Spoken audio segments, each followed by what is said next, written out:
During my second year of college, I was the stereotypical math enthusiast, completely absorbed in equations and theories, far removed from the bustling campus social scene. The quiet corners of the library became my haven, a retreat from the chaos, where I could focus without distractions. While I wasn't unattractive, I believed my devotion to academics left no room for romance. One evening, I reluctantly attended a party and ended up sitting alone with a beer, feeling completely out of place. That's when Lisa, the campus beauty and my not-so-secret crush, surprised me by sitting next to me. She was breathtaking, someone who naturally drew attention everywhere she went, yet she chose to talk to me. Our chemistry was undeniable, and before long, we were inseparable. After graduating, we married almost immediately. "Oh, Jason, you're still unmatched in every way," Lisa gushed one evening, her words dripping with enthusiasm. Though her praise was flattering, it struck a nerve. Nearly 3 decades into our marriage, why was she comparing me to other men? The thought unsettled me, hitting like a sudden blow to the chest. We were sharing a quiet, intimate moment, and her comment lingered, pulling me out of the moment. "You have a way of turning my world upside down," Lisa said with a playful smile. I lay still with my head on her thigh, but her words kept playing in my mind. Sensing my stillness, she asked, "Aren't you going to keep going?" "No," I replied, mustering a half-smile. "I'm worn out, babe. You've taken all my strength." She kissed me and reclined, quickly falling asleep. Normally, we would cuddle, but tonight was different. After ensuring she was asleep, I slipped away to the bathroom to clean up and headed downstairs for a drink. Having an overactive mind is both a blessing and a curse. While most men might have overlooked Lisa's remark, my brain wouldn't let it go. I poured a glass of Staley's rye whiskey and began analyzing our marriage for signs of trouble. Nothing obvious came to mind.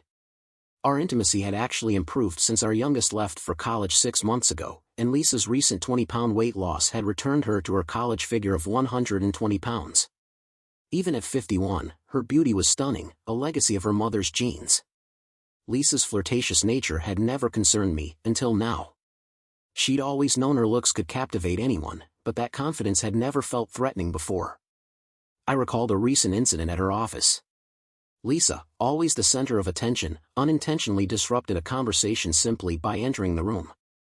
Her beauty had turned heads since she was a teenager. Despite gaining some weight over the years, she still had the allure to match her younger self. She mentioned how a colleague, Carla, had made an offhand comment about cheesecake, something Lisa found inappropriate but amusing. Another coworker, Ryan, was a new agent, tall, strikingly handsome, and undeniably fit. Lisa noticed his good looks but brushed it off, reminding herself that she was happily married. However, she skipped her usual lunch plans to sign up for a gym membership nearby. Miss Cheesecake will regret her comment, she thought with a smirk as she drove away. Meanwhile, I sat in my den, nursing my third drink, and reminisced about how we first met. It was at a large university in the Midwest, where I was the quintessential math geek who managed to stay in shape but never fit in socially. Lisa, on the other hand, was a goddess who seemed untouchable. I'd seen her countless times, surrounded by a sea of admirers. I admired her from afar, never imagining she'd notice someone like me. Yet, one night at a party, she did.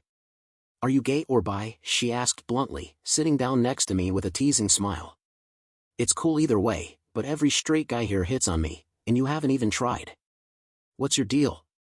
Her boldness made me blush. I stammered, unsure how to respond. Up close, she was even more stunning, and my body betrayed me. She noticed, chuckling softly.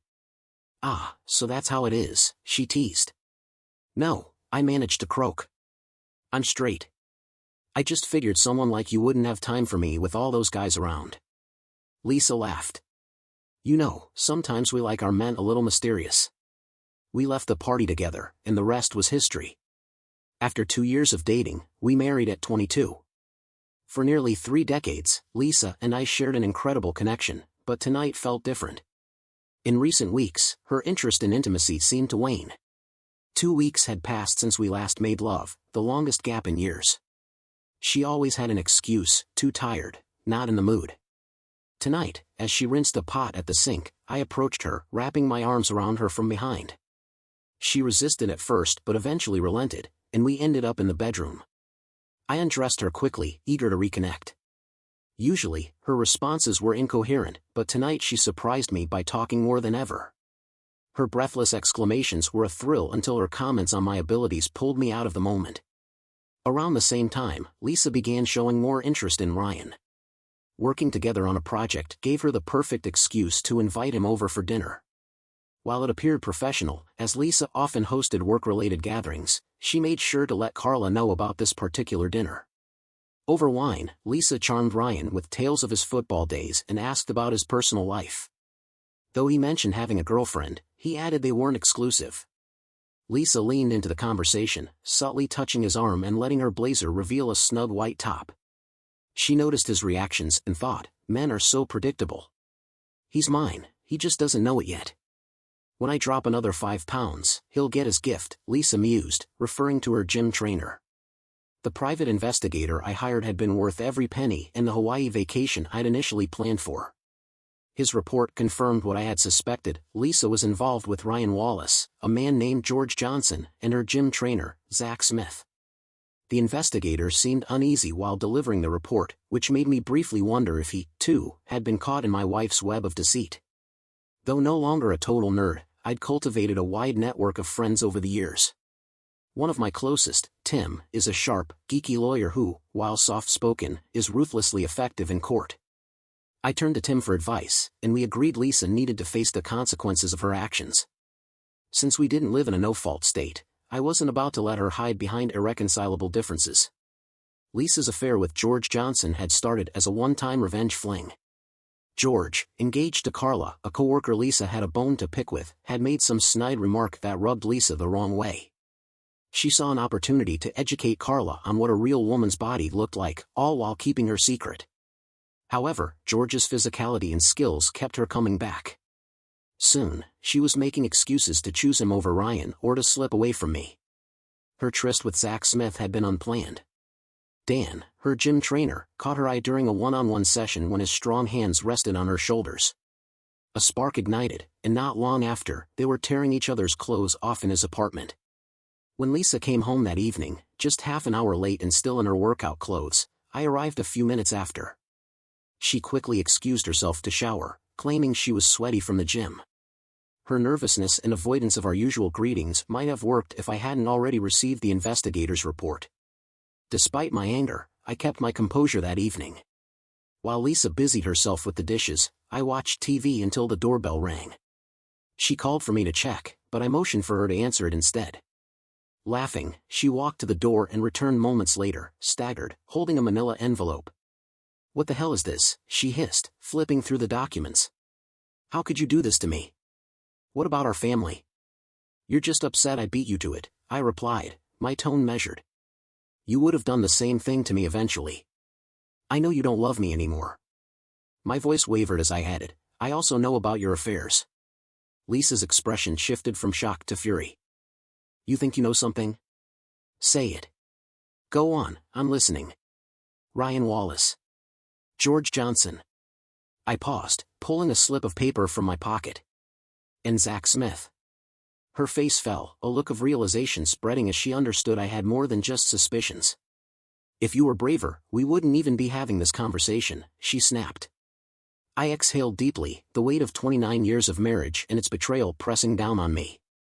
"None of those men were even alive when we got married," I added bitterly. Her eyebrows shot up at my remark, realizing how deeply I'd delved into her secrets. "Here's the plan," I continued. "You can stay in the house until it sells. You'll explain everything to the kids and your parents." She opened her mouth to argue, but I didn't give her the chance. I stood, grabbed 2 packed suitcases from the hallway closet, and said calmly, "I'll come back for the rest of my things in a few days. Get a lawyer, figure out what you want, and call Tim. It's clear you don't care about me anymore, so let's just end this." As I walked out, I heard something crash against the wall behind me. Lisa wasn't ready for this. She'd planned to divorce me eventually but had been strategizing how to make me look like the villain. Knowing our friends liked me, she intended to spin a narrative about my masculinity, hoping the kids would sympathize with her need for passion. My move blindsided her, and I suspected she was wondering who had tipped me off. Ironically, she had been her own undoing. As I checked into a nearby motel, a strange sense of pride filled me. Lisa hadn't expected me to act so decisively. Over the following weeks, she fought hard to control one aspect of the divorce, the reason. She wanted irreconcilable differences cited instead of infidelity. Even with half of everything, it wasn't about the money. She wanted to rewrite the narrative for the kids and her parents. "There's no reason for everyone to know our personal business," she barked during a phone call. "Change the reason, and I'll sign immediately." "Lisa," I said with a tired chuckle, "I know geeks can be awkward, but your logic is as transparent as glass. I won't let you lie to escape this. You chose to cheat while we were still married, and now it's public. All you had to do was respect me enough to leave first." Her anger turned to pettiness as she spread rumors among our friends that I was terrible in bed. Word got back to me through mutual friends, but I refused to let it bother me.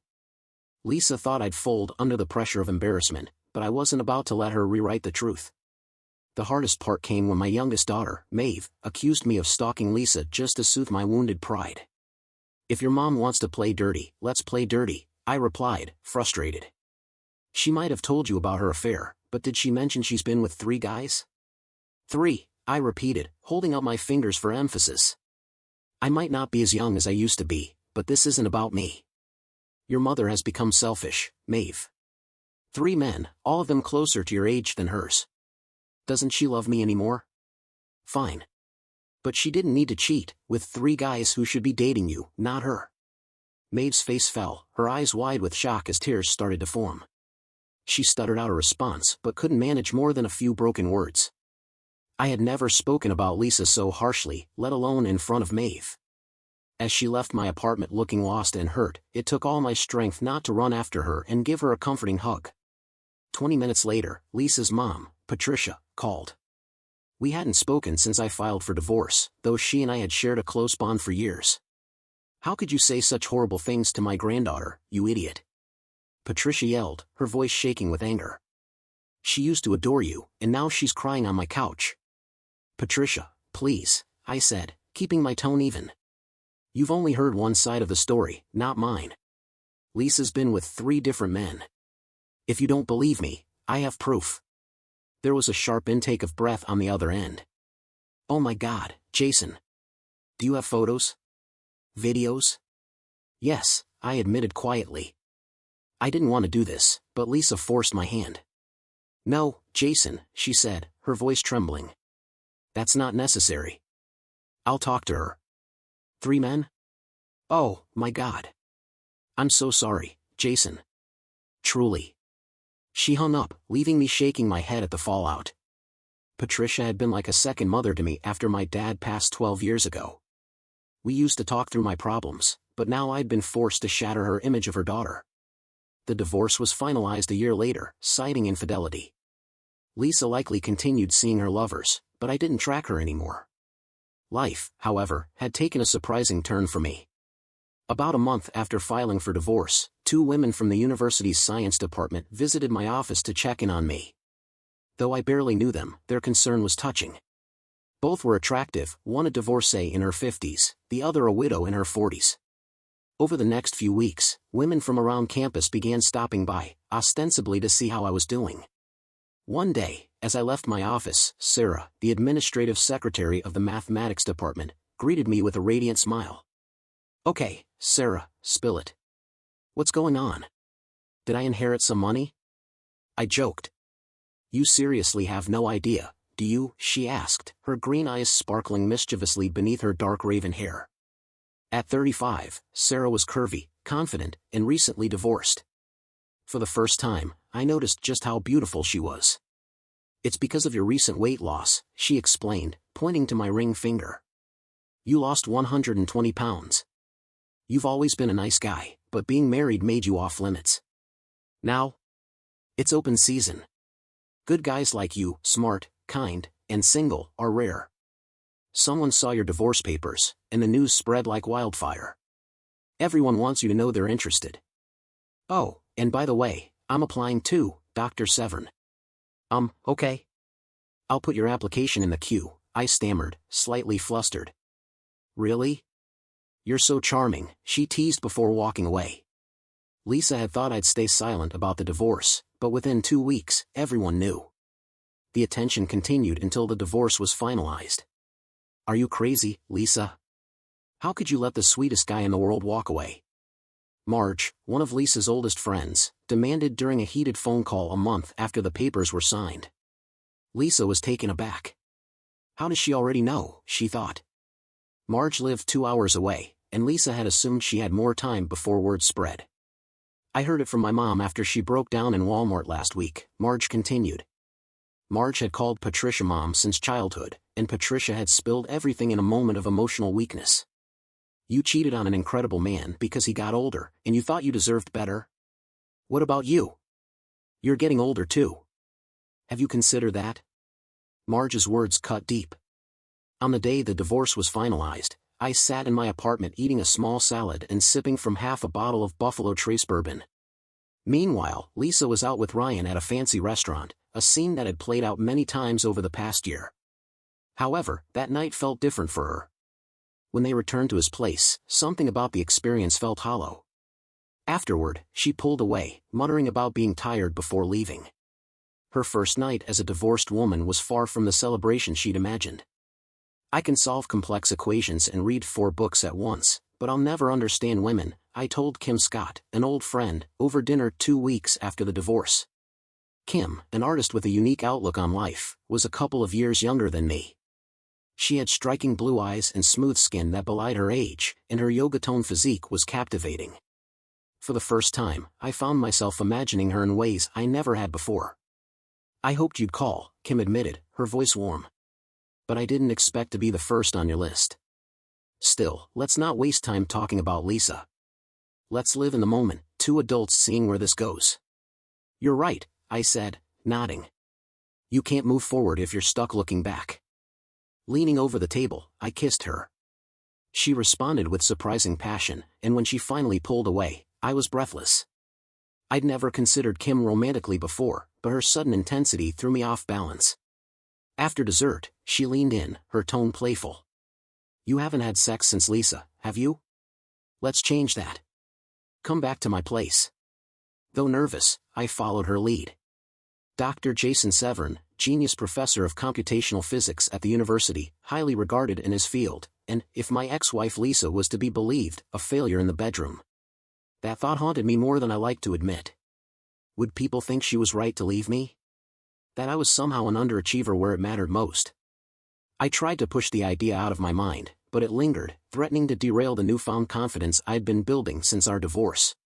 When Kim made coffee and excused herself to slip into something more comfortable, I was already feeling a little out of my depth. She returned moments later, wearing a short terry cloth robe that barely reached mid-thigh. The thin material clung to her, leaving little to the imagination. It was obvious she'd removed her bra, and my interest was piqued more than I cared to admit. We sat on her couch, drinking coffee and chatting, though I struggled to keep my attention on the conversation and not on her. "Jason, wake up," I heard Kim's voice cut through my thoughts. Am I drooling? I wondered, mortified. But Kim didn't seem to mind. She gently took the coffee cup from my hand, placed it on the table, and wordlessly led me to her bedroom. I was still in a bit of a daze as she started undressing me, moving slowly and deliberately. "Wait, hold on," I whispered, finally catching up with what was happening. "It's been a long time, Kim. I'm not ready for this to end too quickly." "Relax, Jason," she said with a soft smile. "We have time. We can do this again." "Yeah, but not that much time," I replied, helping her remove the robe. The night unfolded naturally, and much to my surprise, everything went well. Lying side by side afterward, gazing into each other's eyes, Kim teased, "Did you really have to be that irresistible?" "Well, isn't that why I'm here?" I shot back, grinning. Kim laughed and rolled over, pressing her back against me so I could wrap my arms around her. We drifted off to sleep, and for the first time in a long while, I slept deeply. When I woke up hours later, the warmth of her touch sent a wave of contentment through me. "Good morning, Kim," I said, smiling. "Good morning to you too," she replied, her voice soft and warm. "You're incredible, you know that," she added, looking directly into my eyes. A month later, Lisa called Kim and invited her to lunch at one of their old favorite spots. Kim wasn't surprised, she'd been expecting this. Lisa might have disguised the meeting as an innocent catch-up, but Kim knew better. The first 10 minutes passed with polite chatter about kids and the usual gossip. Then Lisa, sipping her margarita with an almost predatory smirk, brought up the real topic. "Lots of dates lately, huh, Kim? I thought you weren't into that kind of thing anymore," she purred, her tone dripping with false curiosity. Kim blushed, caught off guard despite having rehearsed the scenario in her mind. What she thought would be a one-time fling to satisfy her curiosity had grown into something far more personal. Jason had been nothing short of incredible, attentive, passionate, and surprisingly skilled. "Is he always this good?" Kim asked, her tone almost reverent, unable to suppress her amazement. Lisa's confident expression faltered. She had assumed Jason wouldn't put as much effort into another woman as he had with her. Kim's glowing praise was the last thing she expected, and it shook her. "How could you let him go, Lisa?" Kim pressed. "Smart, kind, handsome, and a damn wizard in the bedroom. What were you thinking?" Lisa's smile vanished. She sipped her drink to buy herself time, then quickly steered the conversation away from Jason, clearly uncomfortable. Kim, seeing the effect her words had, allowed her to change the subject but couldn't help feeling a touch of satisfaction. Meanwhile, I was across town, lying in bed next to Susan Hampton, a physician assistant I had met at the gym. She was pressed against me, her breathing soft and steady as she slept. The night had been intense, passionate but not romantic. I was exhausted but felt like $1,000,000.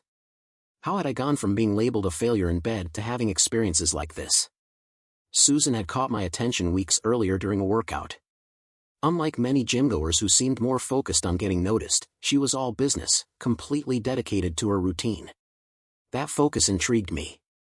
I waited until she finished and cautiously introduced myself, asking if I could invite her out for coffee and dessert sometime.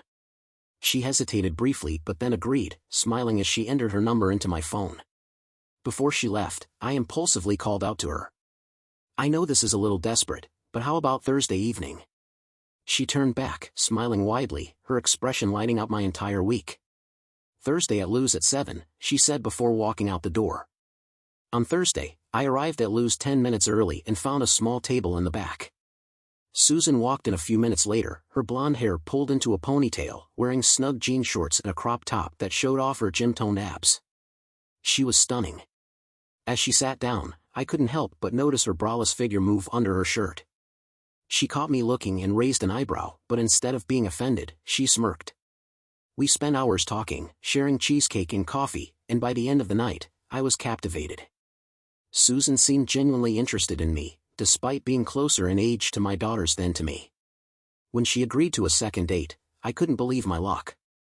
By the third date, we were back at my apartment, and things heated up quickly. Susan was unlike anyone I'd been with before, vibrant, confident, and full of energy.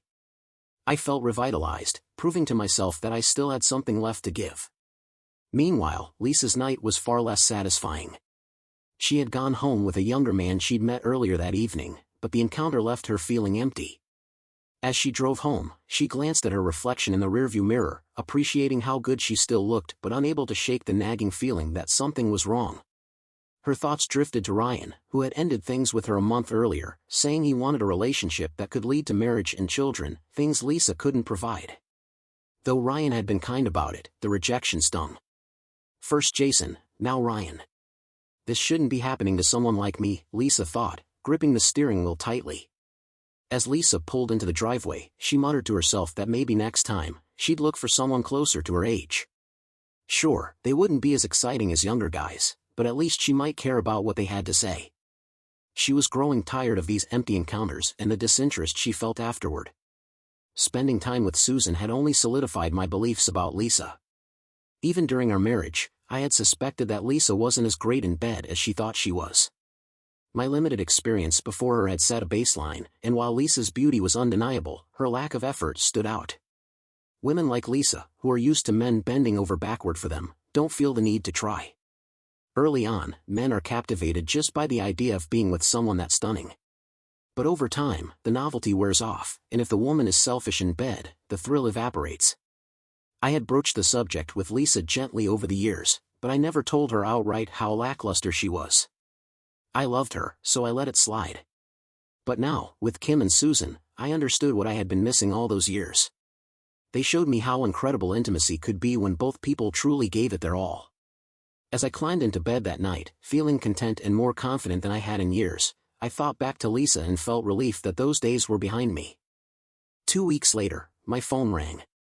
To my surprise, it was Lisa. I hadn't spoken to her in months, and our daughters never mentioned her around me, knowing I refused to discuss her.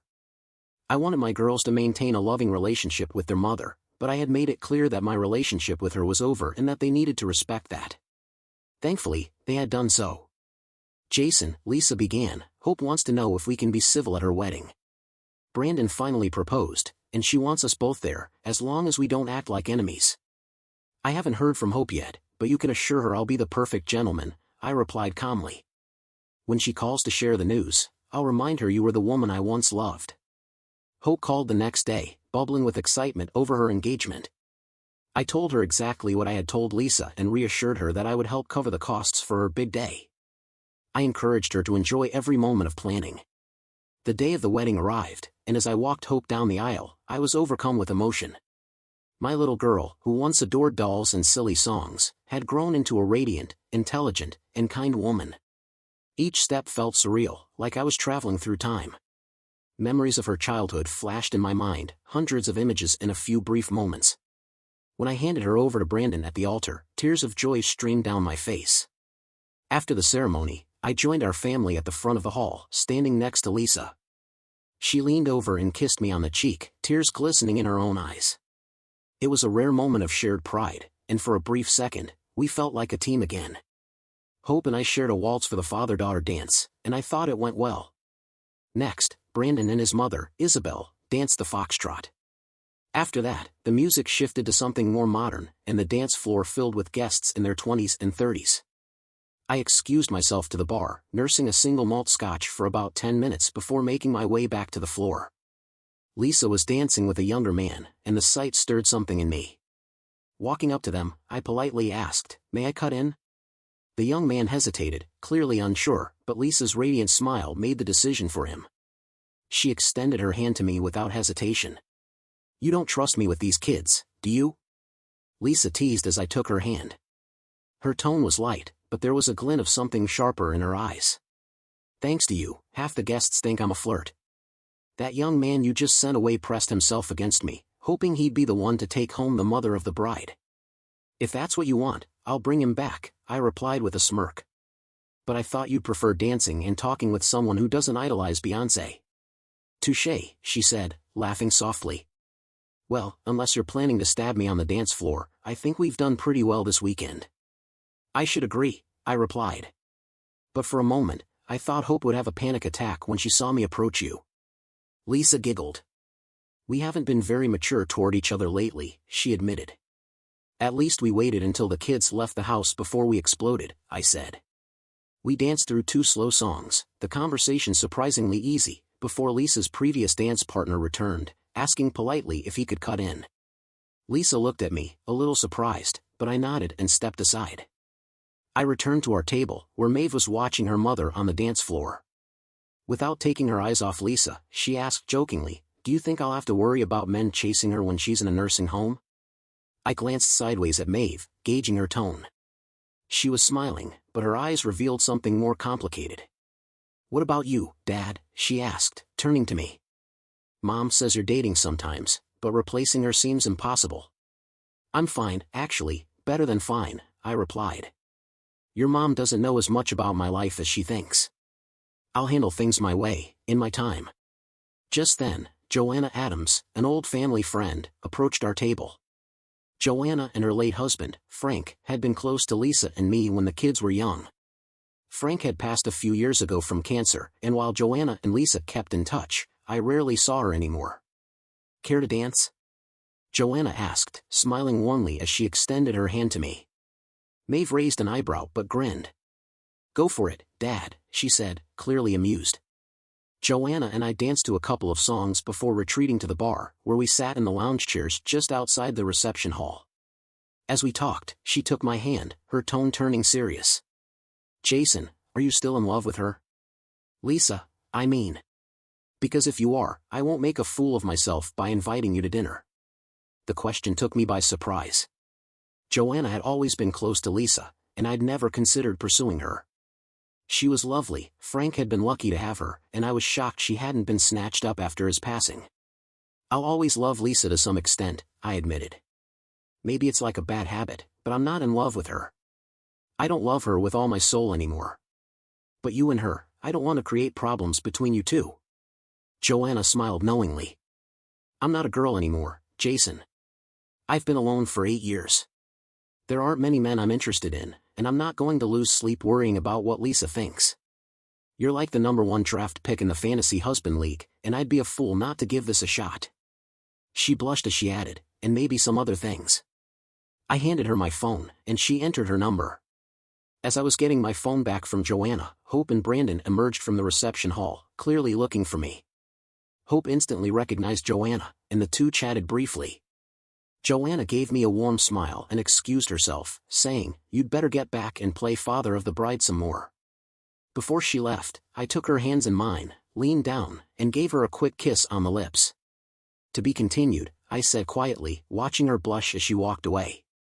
We moved on to the usual wedding traditions, including the cutting of the cake. For the rest of the evening, Lisa was practically glued to my side. I couldn't help but wonder if Hope had mentioned my conversation with Joanna, sparking a little jealousy. If that was the case, I was oddly flattered, 3 years post-divorce, and Lisa still felt possessive. When Hope and Brandon returned to the hall, Hope went straight to Lisa. She told her mother about walking in on Joanna and me having a close conversation and witnessing the kiss. Maeve chimed in, saying she'd seen Joanna and me dancing earlier and thought Joanna looked like a giddy teenager. It was cute, she added, but judging by Lisa's expression, she didn't think so. By the end of the night, everything had been handled, and Lisa and I were left alone in the hotel lobby. She had arrived by taxi, so I offered to drive her home. She agreed, but only if I let her buy me a drink at the hotel bar first. Considering how well we'd gotten along that day, I accepted, and we made our way down the hall. When the waitress arrived, I said, "The lady will have bourbon on the rocks, and I'll take a Staley." "It's nice that you still remember," Lisa said, her tone soft. "You're still the only woman I've ever known who drinks whiskey properly," I replied, smirking. Lisa hesitated, then blurted, "Are you going to have fun with Joanna Adams?" She immediately blushed and put a hand to her cheek. "I didn't mean for it to come out like that," she stammered. "I mean, are you going to date her?" I raised an eyebrow, caught off guard by her question. "Over the past few years, you've dated plenty of attractive women. I don't think you even missed me," Lisa continued. "Was this your plan all along? To make me jealous while you sowed some wild oats?" Lowering my glass, I met her gaze. Her blue eyes seemed to glow in the dim bar light. The silence stretched between us as I formulated my answer. "Nice try, Lisa, but let's not forget who was sowing wild oats while we were still married," I said. "To this day, you've never explained what made you treat me with such disrespect when I would have been perfectly happy to grow old with you." Lisa bit her lip, then interrupted, "Will this conversation always end with a proposal to forgive me?" Stun didn't even begin to cover my reaction. My jaw dropped as I stared at her. Okay, she sighed, shaking her head. "I made a mistake, a terrible, stupid mistake. I was scared of getting old, and I got carried away trying to prove to myself that I could still attract men like I used to. At first, it felt thrilling, a new man, a young man lusting after me. But over time, I started comparing them to you, and they came up short." She took a shaky breath. "You were just so sweet, Jason. I thought I needed excitement, but after you left, all the fun disappeared. The thrill of a new person faded, and I realized I was chasing an empty high. I wanted someone to hold me after, but that was never part of the deal with those guys. I know I screwed up. Can you forgive me? Can we try again?" Tears welled in her eyes, and for a moment, the part of me that still cared for her wanted to embrace her, to make the pain go away. But I couldn't ignore the years of betrayal. Shaking my head slowly, I said, "First of all, we had 29 good years together, Lisa, not 30. And this past year certainly wasn't one of them. But this is real life, not a romantic fantasy. We won't succeed." I stood and gestured for her to follow me. "Come on, let's get you home." Lisa's proposal might have felt like a victory years ago. Now, it was just a desperate apology. A week after the wedding, I finally called Joanna. We arranged to meet at a seafood restaurant in a town a few miles away. She arrived wearing a fitted dress that showcased her figure, and as we ate, I noticed the men in the room couldn't help but stare at her. Unlike Lisa, though, Joanna didn't seem to notice the attention. Her focus was entirely on me. The conversation flowed naturally, filled with laughter and mutual respect. After a fantastic meal, we returned to her house for drinks and dessert. Joanna poured us each a glass of cognac, which we sipped casually in her cozy living room. After a few minutes, she stood, took my hand, and led me upstairs to a guest bedroom. I noted that it wasn't the master bedroom, and the space looked rarely used. I completely understood Joanna's reluctance to be intimate in the bed she had once shared with Frank. She didn't need to say it, I just knew. Their love had been deep and enduring, and I doubted she had been with many, if any, men since his passing. That thought made me even more determined to be gentle, to honor what this moment meant for her. I began with soft kisses on her lips, carefully helping her out of her clothes. She responded by helping me out of mine, her hands steady but hesitant. I kissed her bare shoulders and moved slowly down to her upper chest. Her bosoms, still proud and full of life, surprised me with their vitality. Tenderness gave way to passion, a side of Joanna I hadn't expected. By the time I looked up again, her breathing was ragged, her voice barely audible as she whispered, "Enough." We kissed a little more before settling into a comfortable embrace, our limbs intertwined. I watched her drift off to sleep, her expression peaceful, almost angelic. I stayed awake for a while, marveling at the connection we'd shared. In the 3 years since my divorce, I had experienced a renaissance of sorts, enjoying relationships with women of all ages. But this felt different. There was satisfaction, yes, but also an emotional depth that had been missing from other encounters. As I watched Joanna sleep, I wondered if she felt the same. Eventually, I drifted off, enjoying one of the best nights of sleep I'd had in years. When I woke up, it felt like a lazy Sunday morning from the good old days, except there was no Lisa downstairs making breakfast or girls running around her feet. Instead, there was Joanna, standing in her kitchen, frying up what smelled like bacon. A pot of coffee was already brewing. I pulled on some trousers and a t-shirt, only to realize my shirt was missing. Staggering downstairs, I found it, on Joanna. She was wearing my shirt and nothing else, the sleeves rolled up to her elbows, the buttons only halfway done. I couldn't help but admire how good it looked on her. "Hey, Jason, I hope you don't mind. I borrowed your shirt. It smells like you, and I wanted to keep that scent around for a while," she said with a shy smile. "How about breakfast first?" I asked with a grin. "Can a starving man get some attention?" She sidled toward me, and I pulled her into a tight hug. She smelled like us from the night before, a scent I could happily live in forever. She moaned softly against my chest, and I echoed the sound, savoring the moment. We ate breakfast together and discussed our plans for the day.